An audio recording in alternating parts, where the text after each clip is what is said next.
Hello friends, welcome back to GK HK YouTube channel.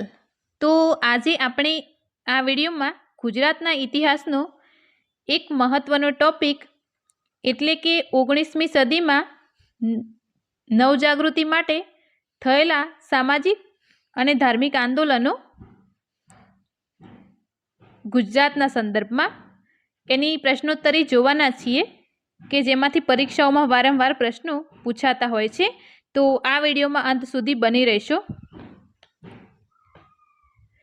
ઈસવીસન 1844માં સુરત ખાતે માનવ ધર્મ સભાની સ્થાપના કોણે કરી? દુર્ગારામ મહેતા। ગુજરાતમાં પ્રાર્થના સભાની સ્થાપના ક્યાં કરવામાં આવી હતી? ઈસવીસન 1871માં અમદાવાદમાં ભોળાનાથ સારાભાઈ દિવેટિયા અને મયપતરામ નીલકંઠના પ્રયત્નો દ્વારા। 1850માં સૌપ્રથમ સુરતમાં એન્ડ્રુઝ લાઇબ્રેરીની સ્થાપના કોણે કરી હતી? Alexander કિનલોક Forbes. 1850માં અમદાવાદમાં સૌપ્રથમ કન્યા શાળાની શરૂઆત કોણે કરાવી હતી? દલપતરામ તરવાડી।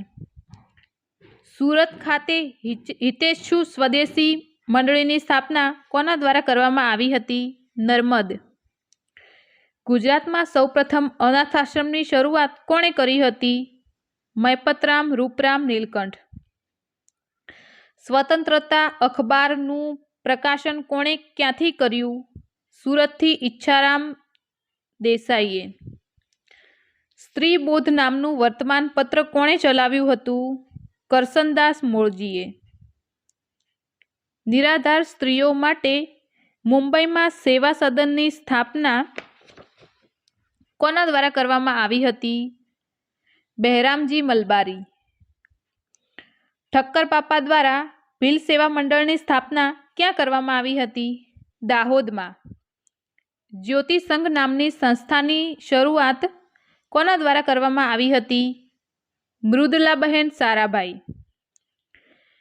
ગાંધીજીનું સ્વપ્ન સાકાર કરવા માટે વિનોબા ભાવે દ્વારા કયા સ્થળે ભૂદાન યજ્ઞની પ્રવૃત્તિ શરૂ કરવામાં આવી હતી? પોચમપલ્લી, તમિલનાડુ। જો તમને અમારો વિડીયો ગમ્યો હોય તો વિડીયોને લાઇક કરી તમારા મિત્રો સાથે અવશ્ય શેર કરો અને ચેનલને સબસ્ક્રાઇબ કરવાનું બિલકુલ ન ભૂલશો, જેથી આવનારા તમામ વિડીયોની નોટિફિકેશન તમને સૌથી પહેલાં મળતી રહે। જય હિન્દ।